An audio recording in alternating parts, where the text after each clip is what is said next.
Ordinarily, when people talk about automation, the conversation moves pretty quickly to tools, workflows, triggers, tags, pipelines, calendars, forms, AI, and in high level, the classic question, how do I automate this? And that is not a bad question, but it is not the best first question. It's just the first question most people ask. A better first question is, what system am I being asked to amplify? Because automation is powerful, and that is exactly why it can cause problems. Automation does not just make things easier, it makes things faster, it makes things more consistent, it makes things more um, repetitive. It removes delays, it reduces friction. And if the system that is underneath it is clear, the speed and consistency will create leverage. But if the system underneath is confused and chaotic, the automation does not create clarity. It exposes the confusion faster and at scale. So this is the core idea for today. Automation amplifies your existing system. If the system is clear, automation can support it. If the system is unclear, automation will not fix it. It will simply reveal the lack of clarity. Automation amplifies your system, and that is why this lesson is called ethical automation. Not because the automation is bad and not because workflows are suspicious. Not even because we're starting the church of no fun and no workflows. No, we're going to be less intense and less intense than that. The point is not to reject automation. The point is to understand what automation is actually doing for the business. Because automation is not magic, automation is not strategy, automation is not judgment, automation is not responsibility. Automation is a way to make a system run faster, more consistently, and with less manual effort. But if the system is built incorrectly for the situation, the result is predictable chaos. Automation is going to reveal the system behind it. Automation doesn't fail. Well, obviously, sometimes the automation does fail in a technical sense. A workflow can be built wrong. A trigger can be misconfigured. A tag can be missing. A phone number can disconnect. Domain can be set up incorrectly. Here's the cute one. Conversation AI or voice AI can jump into the middle of a human conversation. So in all of this today, I'm not pretending that technical issues do not exist. But many of the most insidious automation failures are not really the technical failures. Those are simply troubleshooting that we resolve. The hard ones, the more critical ones, are the structural failures that are made visible because the automation removes the delay from the system that had been hiding the chaos, the problem. So we're going to think about a really simple example. A new lead fills out a form. And automation sends a message. Thanks for reaching out. Someone from our team will follow up shortly. And that sounds normal, but what happens next? Who follows up? How soon is shortly? What makes that lead qualified? Who owns the conversation? What happens if the lead replies immediately? What happens if they ask a question that the automation cannot answer? What happens if they book or do not book a call? What happens when two people on the team think the other person was responsible for responding? If those questions are not answered, the automation technically did not fail, but it revealed the system. The workflow sent the message that it was told to send. The system failed to define who had responsibility or the outcome. And that's the distinction we're going to make today.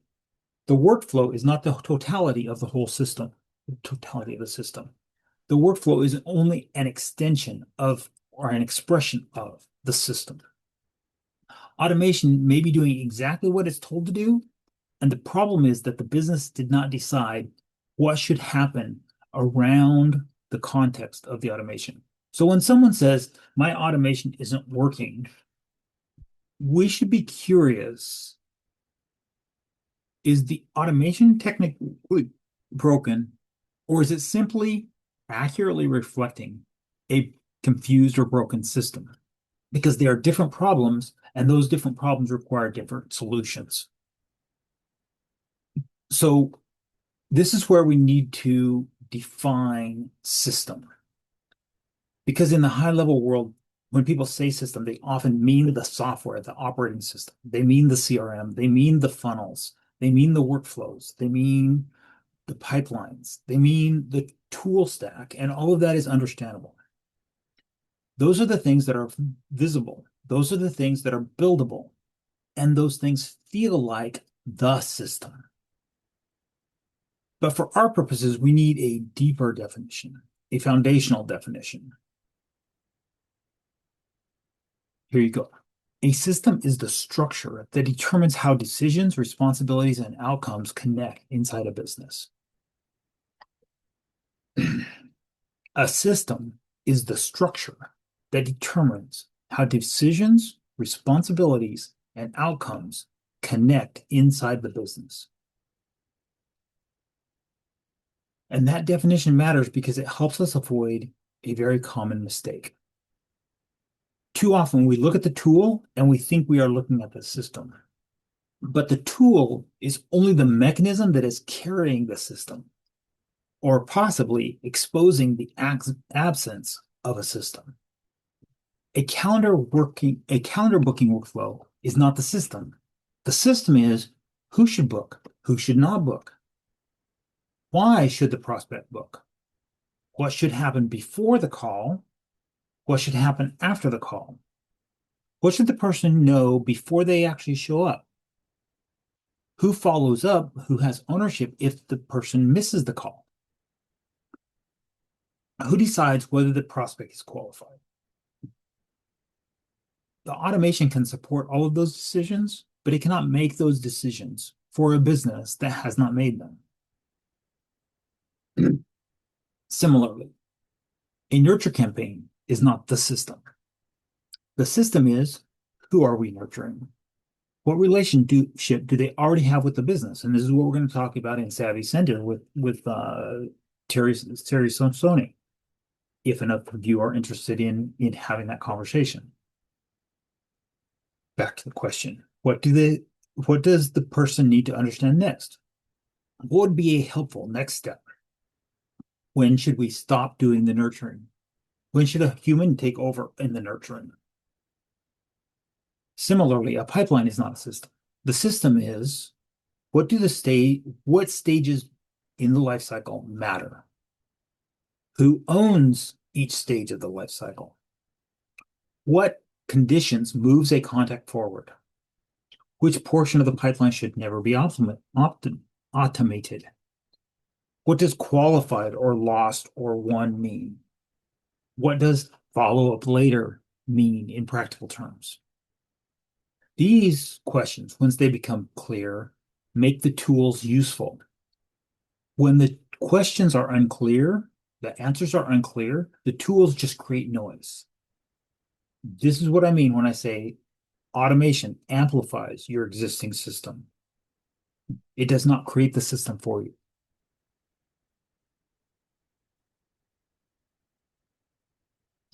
One of the places where my background shapes how I think about this, my undergraduate degree is in computer information systems, business application of computer science, not the computer science in the abstract, the mathematical or the logical sense, not code writing for the sake of writing elegant code, the business systems and processes. And one of my professors used to say something that has stuck with me for a very long time. He didn't actually mean anyone everywhere because some people just aren't suited for it. But he said something really similar to anyone can program. The real money is in systems analysis. And that line is even more relevant today than it was then back in the 1990s. Because in the high level world, many people can learn how to build a workflow. They can learn where to click. They can connect a trigger to an action. They can learn how to send a text message, assign a task, move an opportunity, apply a tag, and notify a user. And all of that matters. Those are all useful skills. But the higher value work is not merely clicking the right buttons. The higher value work is understanding the system that the automation is supposed to serve. A workflow builder will ask questions like, what automation do you want? A systems consultant will ask, what decision path are we automating? It is a different kind of question, and it creates a different kind of value for the client. The builder might ask, when should the text message go out? A system consultant asks, why are we even sending the message? What relationship does this person have with the business? What do we want them to do next? What happens if they respond? What happens if they don't respond? What should the automation do routinely, and when should a human take over? That is systems analysis, and that is where the real value lies. And this is also why automation can be dangerous when the operator is thinking only like a tool builder. When the client says, can you automate our follow-up? And the tool builder says, yes, the systems consultant says, probably. But first, let's look at the follow-up system. Because if the current follow-up is unclear, automating it will only create more unclarity. It will make the lack of clarity more visible. And this is why this lesson matters for all four: agency owners, freelancers, support providers, and the internal marketing departments. Your value to your client, your customer, is not only in knowing how to build the automation, your value is in helping the client understand what should be automated, why it should be automated, and where the automation should stop.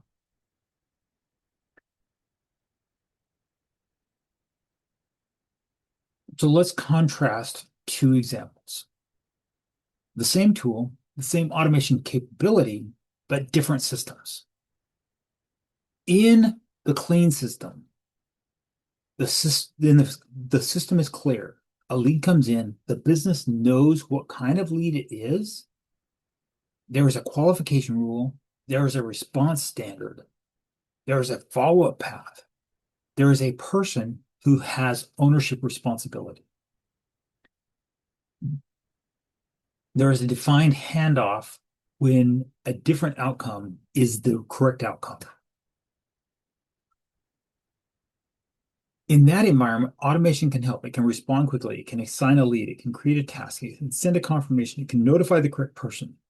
It can prevent missteps. It can track statuses. It can help the business do routine things routinely. The automation is clear and useful because the system that it is supporting is clear. The tool is supporting an existing decision path. We can contrast that with the confused system. A lead comes in, but they don't even know why they came in. The message was unclear. And then nobody knows who owns that lead. The offer is unclear. The qualification rules are vague. The automation sends a generic message. A team member responds separately from the automation system. Another team member does not realize that anyone responded at all. The prospect gets two different answers. Pipeline stages, but no one knows why. The follow-up sequence keeps running even after the person has replied. Or worse, conversation AI or voice AI jumps into the middle of what has already become a human conversation, and the customer ends up feeling handled instead of helped. In this case, did the automation fail? Could be, but maybe not. It may have done exactly what it was told to do, but what it revealed was a confused system, unclear ownership, unclear decision rules, unclear communication, unclear handoff, unclear exception handling. The automation did not create the confusion. It removed the delay that was hiding the confusion. This is important. Confusion already existed in the system. The only thing that happened is the automation removed the delay that was hiding the confusion. And this is why some businesses become smoother with operation and others become more chaotic. It's not because one business has better tools. It's because one business has a clearer system. A phrase that I often used while I was in the Army was, do routine things routinely. The point is simple. Routine things should not consume unnecessary emotional or mental energy. You do the routine things routinely so that you have attention capacity available for non-routine tasks. And this idea maps directly into automation. Automation is very good for routine things, things like appointment confirmation, reminder messages, internal notifications, task creation, status updates, audience segmentation, standard and routine follow-ups, bookkeeping, handoff alerts, even complex estimating when the parameters are clearly definable. These are the things for FAQs. When the knowledge base is clear, conversation AI, voice AI can answer the questions, the routine questions that are going to come up. These are exactly the kinds of things that automation can help with. And it's not because these things are unimportant. They're in the FAQ list because they are predictable. And when they are predictable, they can often be systematized. But this is where we need to be careful, because automating routine steps does not mean automating every decision. That's the portion where people get into trouble. A routine reminder can be automated. A sensitive customer complaint probably should not be handled by a generic sequence or by a conversation AI that may offer a restitution that the business owner is unwilling to provide.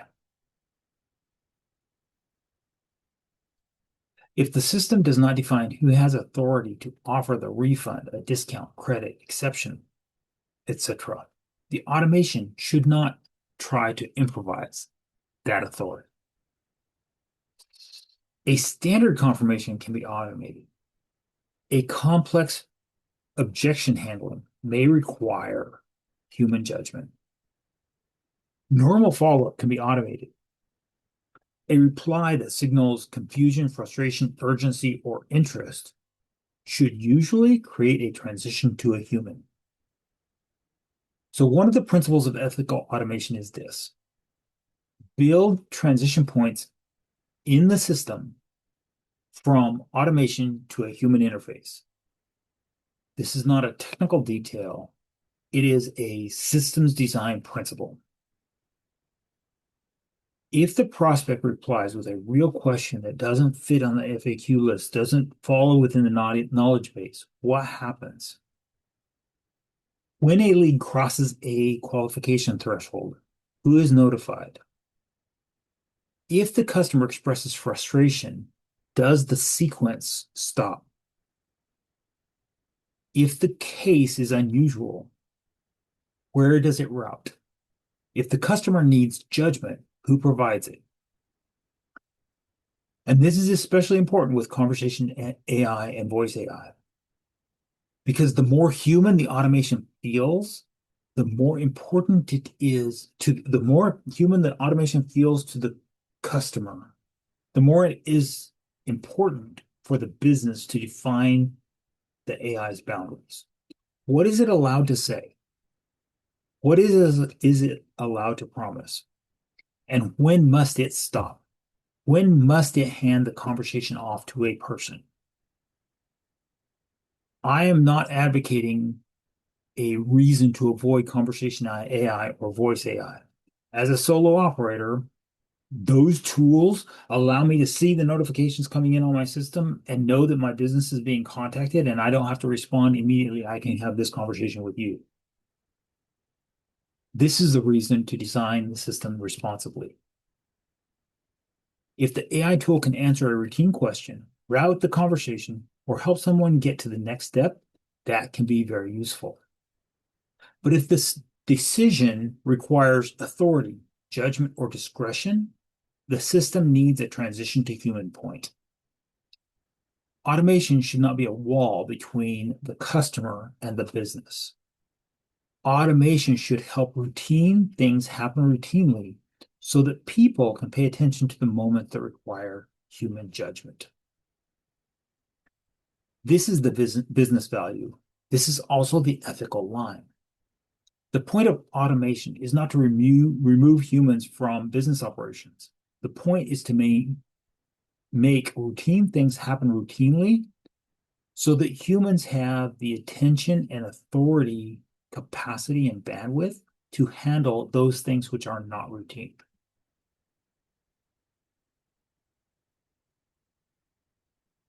And this is where automation connects back to the foundational principles we are using within the context of this GHL Business Launch curriculum. Agency, authority, access. Automation does not eliminate these things. Automation reveals them. Agency asks, who has permission to act on behalf of the business? What action is being taken? When automation can send a message, apply a tag, route a lead, create a task, or update the record, all of these situations, the business is acting. Even if no human clicked the button at that exact moment, the business is taking an action. The automation is acting as an agent of the business. So the business needs to know what action it is authorizing. Because authority asks, who decided that this should happen? Who approved the message? Who approved the workflow? Who decided when the sequence should start? Who decided when it should stop, or if it should ever stop? Do we really pound on the lead until they die? Who has the authority to change the automation? Who has the authority to override the sequence? Who has the authority to handle exceptional cases? Who has the authority to offer a refund, a discount, a credit, or some other special accommodation? And access is a critical one because it says, who has access to the data? Who has access to the CRM? Who has access to the sending domain? Who has access to the conversation history? Who has access to the customer relationship? Who is allowed to see what happened? Importantly, who has the authority to fix it when it went wrong? This matters because automation crosses boundaries in the organization. It sends messages, it routes leads, it updates records, it changes stages, it triggers tasks, it influences the customer experience, and none of that is neutral. If agency, authority, and access are unclear, automation will reveal the chaos. And that revelation may very well be expensive to the business owner.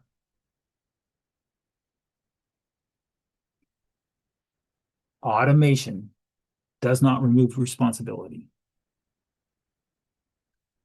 Automation makes unclear responsibility more expensive at scale and faster. If no one owns the replies, the automation makes that silence obvious. If no one owns follow-up, automation creates more missed handoffs. If no one owns the offer, automation sends more people toward a confusing promise. If no one owns the exceptions, automation creates customer frustration faster. If no one has access to the right data, automation makes the gap visible. If conversation AI or voice AI is allowed to promise things that no one authorized, automation makes that authority gap visible. So this is why systems analysis matters. Before we automate, we need to understand where the responsibility lives. And if responsibility does not live anywhere clearly, well-defined, the automation will not solve that lack of clarity. It will expose the lack of clarity.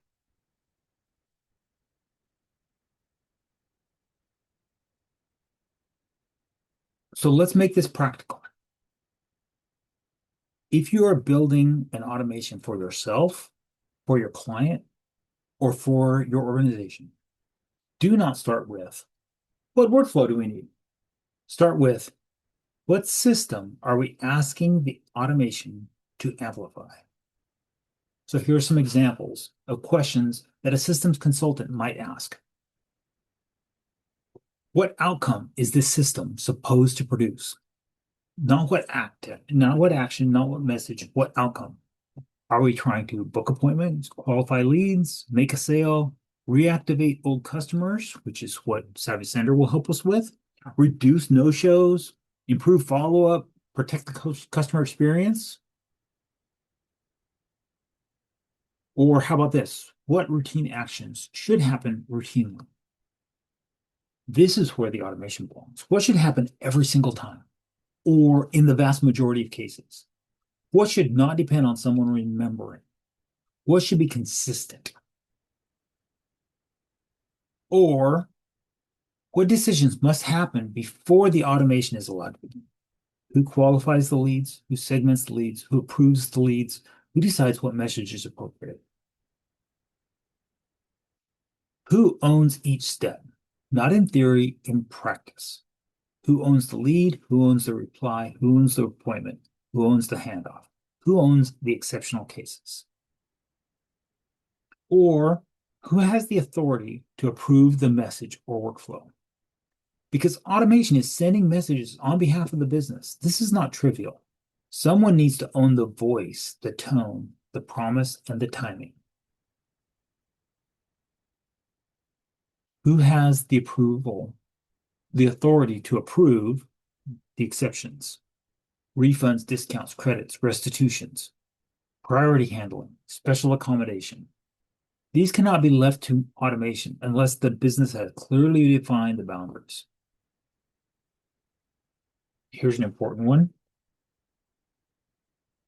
Who has access to the data, the account, the sending domain, the conversation history? And this is especially important when an agency, freelancer, or support provider is working inside the client's environment. When you are acting as the client's agent, you need to understand what you can access, what you can change, and what you are responsible for, and what you're not allowed to access, not allowed to change, and not allowed to take responsibility for. Even if you can actually see it, putting the ethical blinder on yourself is very important.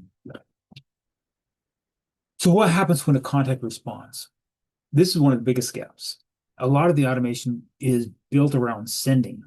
Not enough of it is built around the response. Some of the more recent tools that HighLevel has given us are helping us along this path. But if a real person replies, the system needs to know what it does next, whether it's allowed to continue some kind of automated or AI response, or whether it needs to do a transition point to a human. Critically, what happens when the contact doesn't reply? How many follow-ups are appropriate? Does the tone of those follow-ups change to increasing urgency or decreasing urgency? In my case, my long-term nurture is just a joke email sent every month or so. Just, hey, I'm still here.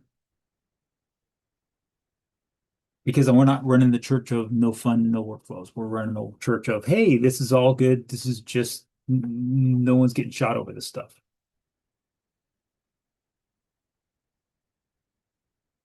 Is there a point where we reclassify the contact from a prospect to a networking partner, for example?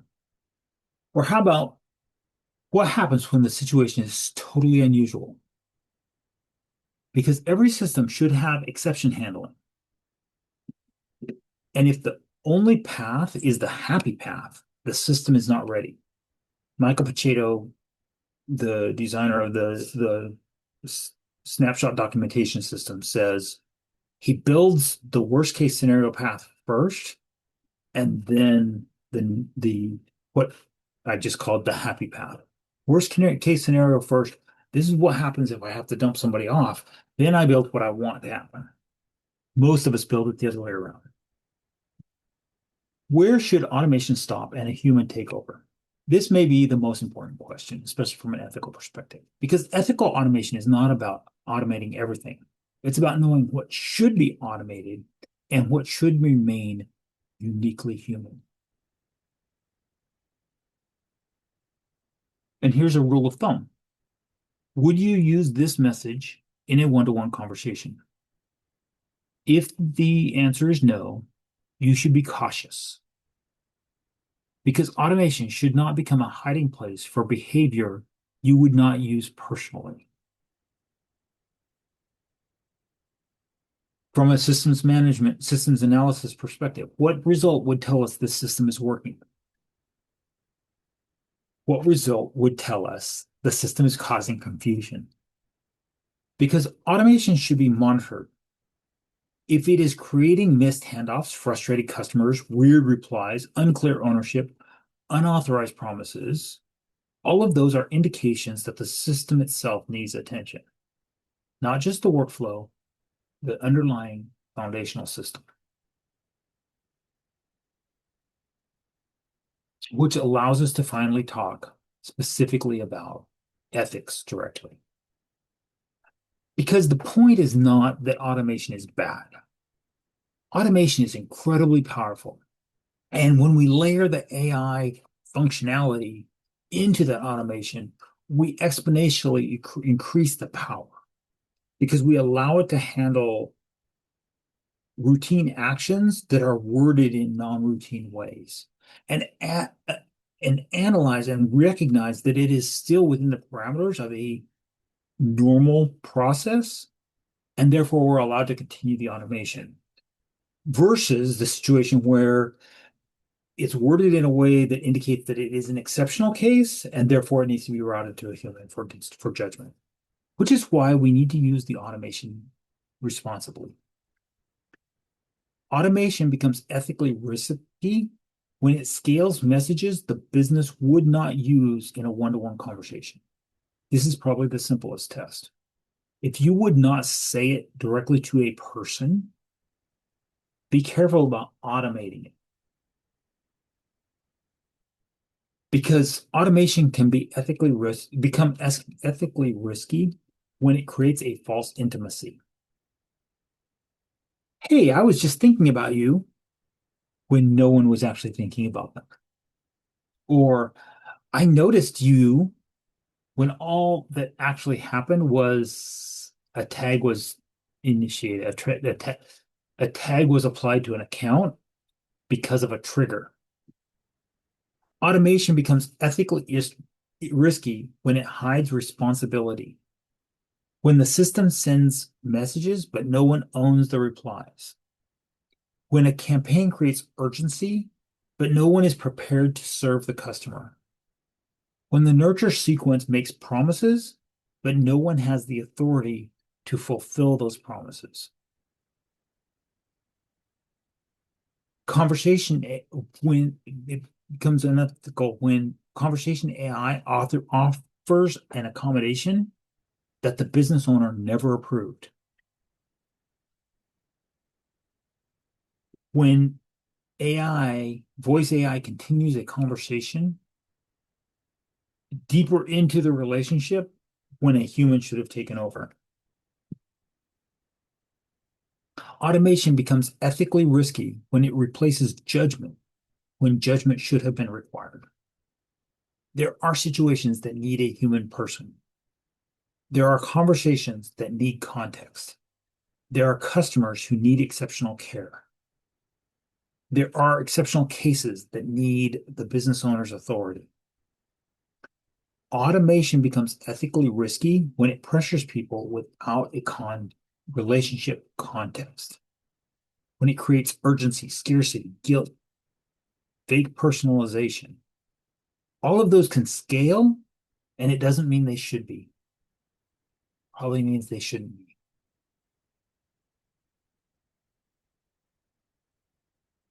Automation becomes unethical when it scales behavior you would not use in a one-to-one conversation.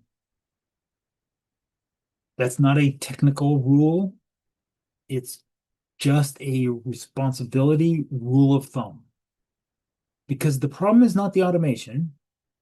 The problem is automating a system that does not respect the relationship, the responsibility, or the decision path. This is why the lesson on ethical automation is really about systems. Because ethics is not separate from system design. Ethics shows up when the system does what it is designed to do when no human is actually monitoring the system.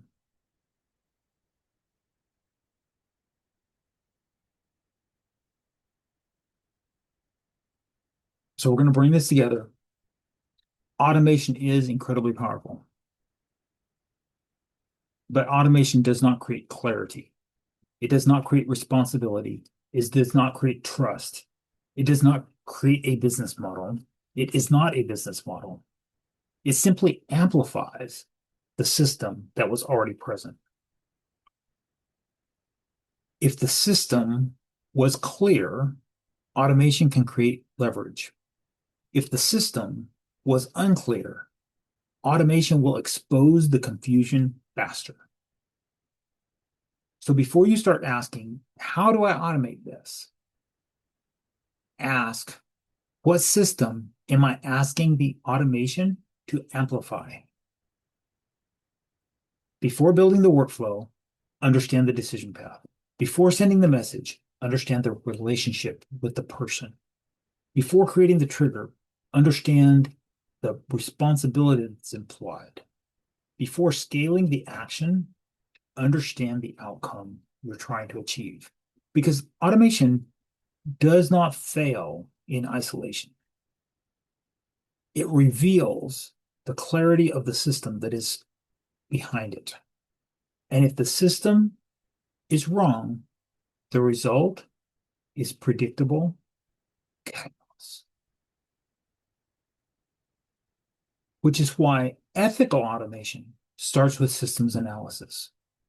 Not because tools don't matter. Tools absolutely do matter. But the tool is not the system. The workflow is not the system. The automation is not the system. The system is the structure that determines how decisions, responsibilities, and outcomes connect inside the business.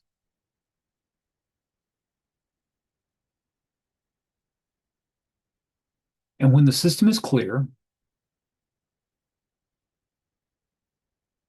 automation can be one of the best tools that's available. It can help routine things happen routinely. It can protect consistency. It can improve uniformity. It can structure fulfillment. Standardize is the word of it. It can standardize fulfillment. It can improve follow-up. It can support memory. It can reduce missed handoffs. It can help humans focus on the work that actually requires judgment. That then is the goal. Not more automation for the sake of automation. Better systems. And then an automation that serves those systems more responsibly. Thank you for thinking with me today.